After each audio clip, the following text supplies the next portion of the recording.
Welcome to SKUcast, the podcast for entrepreneurs in the promotional products industry. SKUcast shines a light on our industry's best work, features maverick personalities, and discusses what's really involved in running a modern promotional products business. SKUcast is the official podcast of COMMONSKU. Stephen Musgrave is the Executive Vice President at Genumark, the largest Canadian-owned distributor and one of the largest in North America. Genumark has been recognized as one of Canada's best managed companies, is a 13-time Prix Image Award recipient, and was honored as one of Counselor Magazine's best places to work. With its 42,000 square foot sales and distribution facility and over 100 full-time employees, Genumark serves over 2,500 active accounts. Prior to merging with Genumark, Stephen was the Executive Vice President of Sales at Right Sleeve, and under his leadership received numerous industry awards, including a PPAI Web Award, Counselor's Best Places to Work, and PPPC Awards.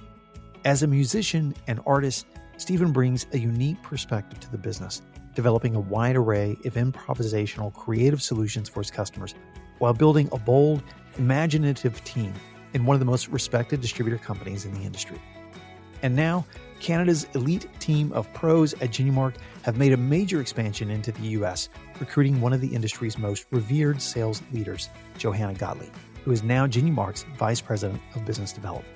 Today, we talk with Stephen about this U.S. expansion and how values played a crucial role in recruiting one of the most sought-after talents in the biz. Plus, Stephen breaks down a tactical sales tip for newbies or seasoned pros called the 5-3-1 rule, a concept he coined and shared at SKU Camp in Austin, resulting in one of the most practical and inspiring sessions of the event.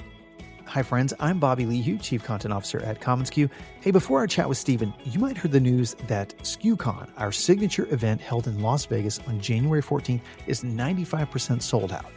Now, if you haven't heard about SKUCon, it's the perfect all-day experience for you and your team to come connect with other like-minded pros, learn, and be inspired to kick off your brand new year in 2024.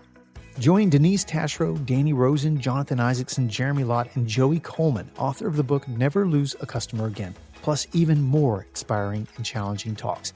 But be sure to grab those last tickets today before they're gone. I hope to see you there. Today's episode is brought to you by COMMONSKU, the work from anywhere platform that powers your connected workflow, enabling you to process more orders and dramatically grow your sales. To learn more, visit commonsku.com. Now here's my chat with Stephen. As I mentioned in the intro, congratulations on your recent partnership with Johanna Gottlieb. Wow, what an incredible partnership. Now, I want to ask a few questions about this because I want to help those that are listening that might be trying to hire top talent or recruit top talent. So let's talk a little bit about Genumark and Johanna. So what made Genumark appealing for Johanna in this particular role? I mean, I hope a lot of things. I think we talk a lot about, it always sounds cheesy when I say it like this, but we talk a lot about being big enough to matter and small enough to care for our clients. We're large enough to have the resources of any of the biggest companies in our industry, but we're still small enough that you as a client matter to us. We're a family-owned business, so you can talk to the CEO of our company if you want to. Like it's we're focused on you like we're a small company with the resources of a big company. That's a thing we think is really valuable to our relationships with our customers. And that puts us in a spot where she can come in and have those resources that she's used to from working in a big company, but be able to make a really big difference. She's a star wherever she goes, but she's going to be really important at our company, especially like we've been quietly working behind the scenes to set ourselves up to head into the U.S. We've had an employee in the U.S. for a bit, but that's somebody on our team that had moved there. But this is our first big like line in the sand, we're coming for you, America moment. And like I said, I think she's in a spot with our company to make a really big difference for what the future of Genumark looks like. Well, I wanted to talk more about that Genumark US expansion because that obviously is a part of this. What made Johanna, and let's just call her Joe from now on, which everybody does and you do. But let me a sidebar. I want to mention Johanna is one of the most respected professionals in the industry, and that is no hyperbole. She has been so instrumental in Promo Kitchen. She is so revered and looked up to. What made Johanna an ideal colleague in addition to this just being a reach into the US? I mean, she's a killer salesperson. Like, right. That's yeah. something you want. But beyond that, there feels like a lot of value alignment. Yeah. You know, we got our B Corp certification this year, and a lot of people think, cool, they're into sustainability, but there's as many questions and as much time dedicated in that exhausting B Corp application to how you treat your people and how you work in like good point. Diversity, equity, and inclusion and spaces like that. That's a big part of it. It's really important to our company, and it's back to the cheesy saying, big enough to matter, small enough to care.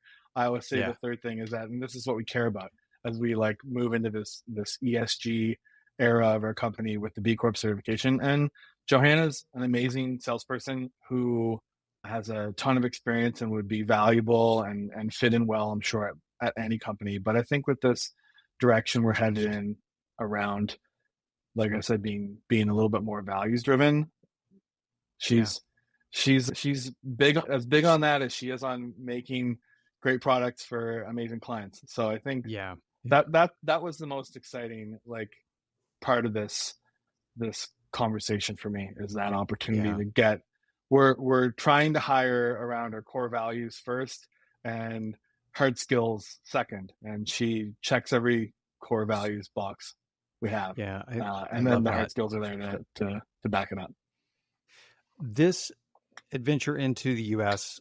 From a very traditional Canadian company, was this a move also? Do you have, and this is my ignorance, I just don't know, do you have a lot of U.S. clients that have this pressure? You have this difficulty of selling in Canada versus U.S., or what are some of the other things that obviously then just, it's a robust market. What are some of the other things that made y'all think it's time for us to open in the U.S.?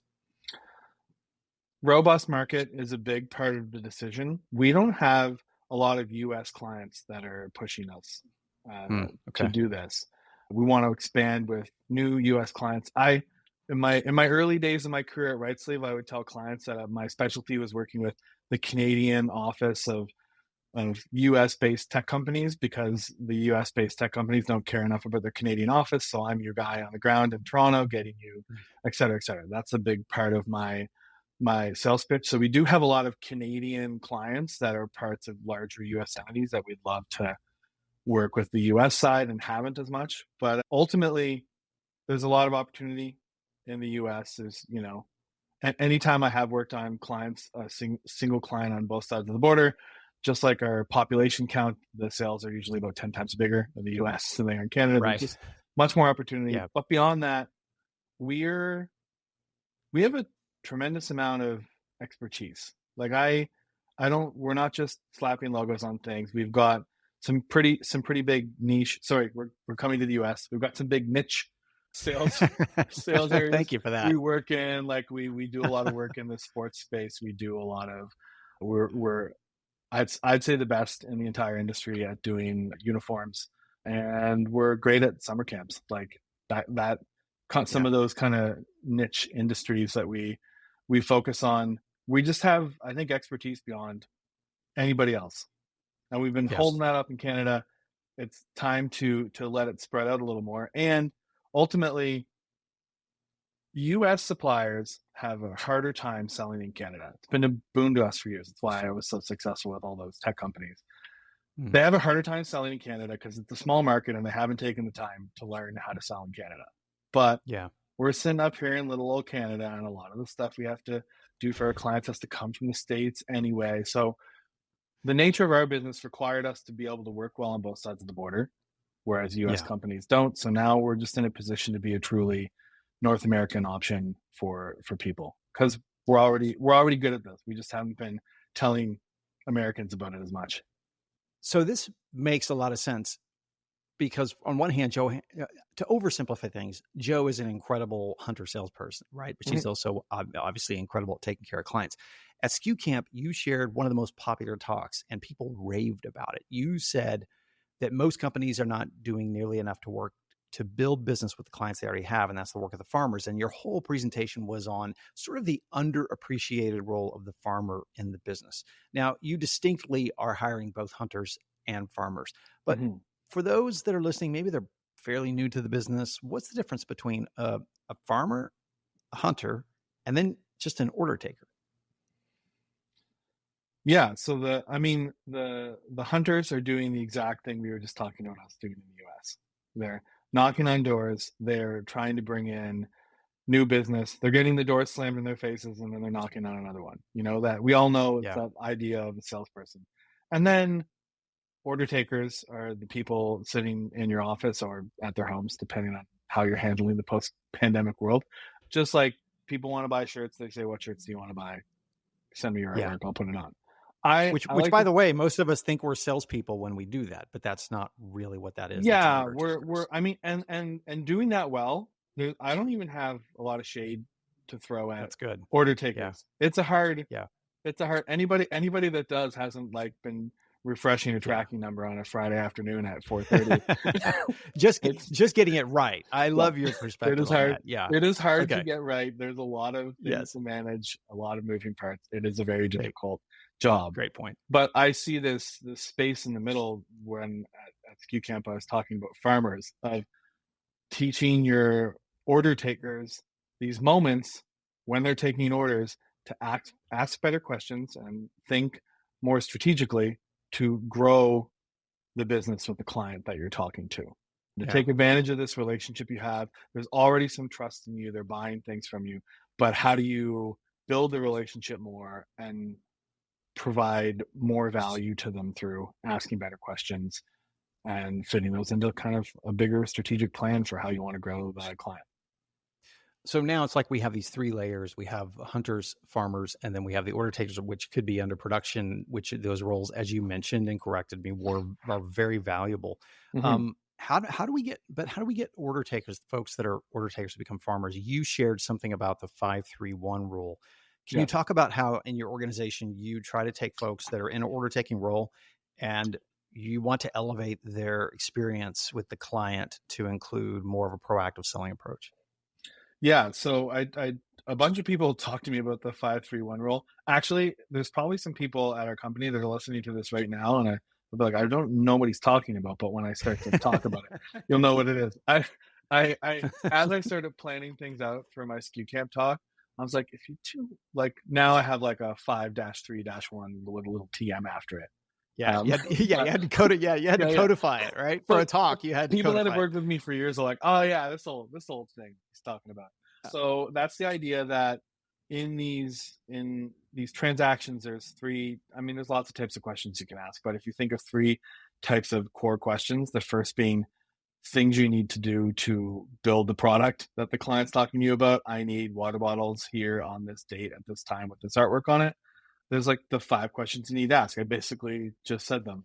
What do you need? When do you need it? Where do you need it? How many do you need? And how much are you looking to spend? You got to ask those questions or you can't really process the order on any level. So ask all 5 of them every single time, obviously. But the next section the next type of question I'd say is questions to build value. And that's those questions about the product that you don't need to ask to get the water bottles to the place on time. But the questions that might make you not send water bottles and send something that might be a little easier to hand out or more effective. And those are the types of questions about, like, tell me more about the event. What's it all about? Tell me who you're giving this to, what you want them to think or what you want them to feel when they get it. Like any types of questions like that go beyond the boring, like, technical details of the product and help us create that connection moment that we're supposed to when some of what we make gets given out. And you should ask at least 3 of those in every single project. There's a million you could ask, but try to take the time to ask at least 3 things that add more value every project. And then the last section after build a product and build values to build relationships. Everybody says we're a relationship business, but like, what is building a relationship with a client? It's finding out more about them and showing that you care about them. So you're making shirts for them, like, find out some strategic information about the client that helps you understand their organization better, like its structure, its size, their team, their role, anything that helps you kind of dive deeper into the person you're working with or the company you're working with, so that you can like think about that in the next project and ask better questions next time. And you should ask one of those questions every single time you're talking to somebody about a new project. I don't care if it's a client that sends you 10 new projects a day. Be interested and be curious and ask them a question beyond what art they want on the shirts every single time. So you just ask 5 questions, 3 questions, and 1 question each time. What I also love about that is we know how we work with a lot of the same clients over and over and over. I love how you actually would be training your client to sort of expand on when they give you a project. So eventually that relationship can look like them giving you that detail before you have to ever even ask. Yeah, I used to say this to Catherine Graham back in her old right sleeve days, that I thought, I always find one of our biggest challenges is our competitors, and not because they're beating us in the marketplace. It's because I start to ask people these questions and they'll be like, why are you asking me this? Companies like you don't ask us stuff like this. I'm like, well, we should. Like, don't you just want to know my address? I'm like, no, I want to know what makes you get out of bed in the morning, you know? Yeah. And they're like, that's weird. Like it's hard to get people to open up at first, but the more regularly you work with contacts that you have, the more they see that you're actually curious, the more they open up. And yeah, you work with a client for years and they start sending you the vibrant beating heart of the conference they're going to in the first email. Right. And then they're like, oh yeah, there's like 1,000 people there. I'm like, it's like, you know. Well, it's really hard to find, it's really hard to qualify who works really well in this business and who's going to work out in this business. There are tactical things you can do there, but the psychographic of who does well in this business has to be a large part of it has to be curiosity. Mm-hmm. So I think that's a big part of it. Yeah, I'll jump back in for a second. You know, in that SKU Camp talk, I had 20 minutes. So when I first wrote it, it was like an hour and a bit. So I had to cut it down. Right. I talk a lot, Bobby. I had to cut it down to 20 minutes. And one of the things we didn't get to talk about a lot is I'm not going to say that 5-3-1 rule is easy peasy. Anybody that's taking orders at your company is going to think like this. And what I'm going to say to you is, when you're hiring people to work at your company, hire the types of people that would naturally ask those questions. Yeah. See what questions they ask you in the interview. Do they have any? So good. If they don't, they're probably just going to take the artwork and put it on the water bottle and be done with it. If you want to hire people that are going to be farmers, you need to look for people who are naturally curious. Yeah. At Right Sleeve, you grew up in a farming environment. So I mentioned in the intro, Genumark and Right Sleeve and that relationship and the merger and all that. What were some of the farming type tactics that led to growth in that environment? Like, was marketing as a priority, sales goals, margins? If you had to narrow down your success, since you basically ran a business with nothing but farmers, if I'm right, what were some of those like key tactics that sort of helped you grow the business with that type of person in the role? Those things. You did a lot of tactical things like quarterly reviews and where are you at with the client and growth like that and margin goals and all those kinds of things. What was that rhythm like? A lot of times it would vary on individual reps because some people need more. Some people take to this more naturally than others. Right. Now I'm pushing us towards a cycle where we have quarterly client growth plans that are stored right in the client profile in COMMONSKU. So we can have, like, if you're thinking about the 5-3-1 rule, the idea of the client growth plan is like, this quarter we want to do this. It's like a mission statement for the quarter of where we want to see the relationship get. It's the types of build relationship questions we want to get answers to that we don't know. Like, we have a conversation, we dive into the client a bit, look at where the relationship is, come up with some of those questions so that the people that less naturally have them come to mind when they're in the moment, like, we're laying them out before and all they have to do is remember, like, oh yeah, I am trying to find out like how many people are on the marketing team, whatever the question is. And then we have a section with like some proactive things that we want them to do in the next quarter that are not just processing an order. Yeah. Status them as growth plans. And then I can just, like they can be accountable to themselves and go work on those growth plans. And if they're really busy and finding a hard time being proactive, at any minute their boss might be like, let's take a look at how your growth plans are going. We're trying to I want to set them quarterly, review them sporadically throughout the quarter, and tie them into to annual plans. I'm big at setting sales targets for clients, like numbers, but these are relationship plans that tie back to how to hit the numbers we want to hit and how those two things work together. It's timeless, and it's going to sound a little pedantic, but that 90-day goal, like those breaking that year up into quarters, is so powerful. And in the SaaS business, we use OKRs for our quarterly goals and measurement. And then, of course, we're an EOS company. We're not not like werewolves and vampires. We're like not the same thing, but like we're closely related. Yeah. You love your contrast. I love that. The EOS use rocks, but it's so vital. Like, it's so vital. Yeah. Otherwise, in this business, because you can grow or you can drop clients so quickly, it gives us something to aim at. But that 90-day goal to me is such it can be a little bit of pressure, but it's also far better to have that than it is some annual unrealistic goal that you can't even put your hands around.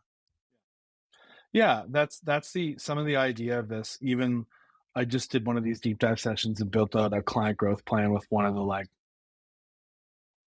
she's been around for like 6 years now, so she's not that new. In the perspective of Genumark, where the average tenure is a decade, and we have lots of people who have been here over 25 years. She's pretty new. Yeah. And we were going through talking about how this year she's going to do $70,000 with this client, but next year she wants to do 130. And I'm like, I don't want you coming into January thinking, all right, January 1st, let's go get $130,000. I want you going into the quarter thinking, what small things do I need to do that make a difference as I'm doing my daily work? Absolutely. How can I make this bite size so it's not overwhelming and I'm not scrambling and dropping the ball on it? And also I'm trying to ensure that the questions we're asking and the things we're doing are adding value to the work we're doing for the client. They're not like sleazy sales things we want to find out or tricks we want to do. They're like, what can we actually do to be a better company and a better partner for our clients to grow them? Very tactical things you can measure as a leading indicator versus a lagging indicator, because I was always stuck in lagging measurements, and that was not helpful. All right, let's use our last 5 minutes here to talk about one of my favorite subjects. Let's talk about Stephen. From managing director at Right Sleeve to now executive vice president of sales and marketing. What really has been one of the biggest lessons you've learned embracing this role? Because you're director over one of the largest sales forces and one of the largest distributors in North America. What have you learned? Do we need 4 more hours for that, or can you encapsulate what your biggest lesson was in this? It's weird because like my head is immediately going to one that I'm in the middle of learning. Let's hear it. Okay. Because being at a small company with a small team is very different than, I spent the first 10 years of my career in a room every day, if you've ever been. Some of you have been to the Right Sleeve office. It's a 4,500 square foot room with 20 people in it, like shoulder to shoulder, calling people about their promotional products needs every day. It's easier to like manage by walking around and people learning from each other naturally, because we're in this open concept space and there's lots of room to just like work with people one-on-one as individuals. And now I've got people spread out. I was going to say all over the countries with an S, and it's finding these ways to build out support that gets to people, systemize things a little more, and make it so that our whole team can grow and be effective is a work in progress. Like of me expanding my skill set and the company approach to be able to handle the large sales team we have as we prep to significantly increase the size of our sales force over the next few years. Yes. Yeah, that's a big thing for me, is we could have probably not make any changes and keep being a really successful company for the next bunch of years. But this expansion into the States and my hunger for growth and our still relatively new CEO, Mitch Fried's like hunger for growth, we're looking to build out a much larger organization, and we need a lot more systems in place to help make that effective. So I'm trying to figure out how to like get that cute little je ne sais quoi of right sleeve, like at scale. Yeah, I hear that. Last two questions for you about Stephen. You've always had this incredible marketing mind, very creative mind. Where do you find inspiration? Like, what brands do you follow? What are you into that inspires you, that's sort of like tangentially related or not even related at all to our business? I'm really into design. I don't think I don't get inspired by people's marketing strategies as much as how beautiful things are. So I don't know, like it's not exactly what you're asking. I'm obsessed with interior design the last few years. Yeah. I want to have some answer about like this really powerful brand that everybody knows that like their marketing is just top notch. But I just look at Matilda Gode's Instagram all the time and dream about giant clamshell bowls that are handmade in ceramics. Like I love it. I think our industry gets very focused on product and new product innovations, but like the real value and power that we bring is marrying amazing product with beautiful design. So I tend to focus on the beautiful design part in my personal life a lot. That's a big lesson in itself for us. What's the last question? What's one book, podcast, episode, movie, album experience that you've had that has had the most impact on you, and it doesn't have to be business related? Can I give you two, but I'll try and keep them quick? Yes. This is from when I was really young. I remember hearing the album Less Talk, More Rock by Propagandhi, who are a Canadian punk band, and hearing them mention small town Canada in the lyrics and being really surprised. I was like a young kid in small town Canada who liked punk and listening to this band on this big California record label, and opening my eyes to like, oh my God, they're from where I'm from. Not exactly, but kind of similar experiences. And it really made me dig more into like their lyrics and think about how the lyrical content of the music and their political ideas fueled the music. They're poppy, they're angry, like they're a whole bunch of things all at once, and their lyrics are funny and serious at the same time.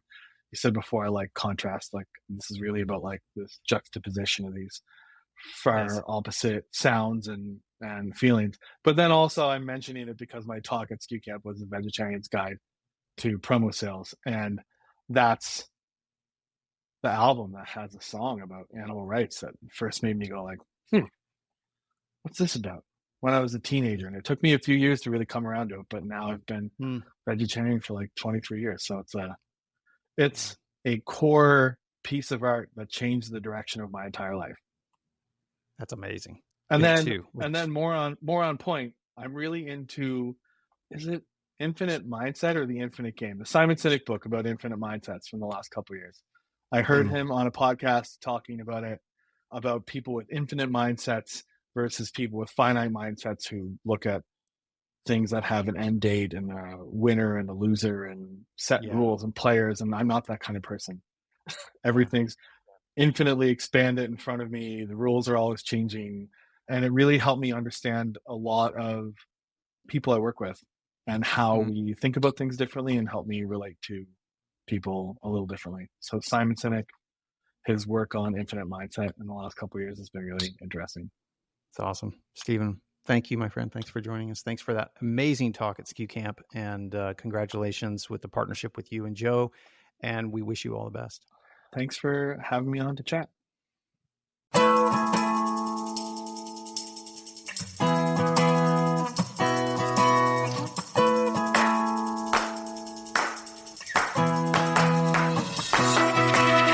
Thanks so much for tuning into this episode of SKUcast. Be sure to keep up with our latest content by subscribing to SKUcast on iTunes or to our blog at community.commonsku.com.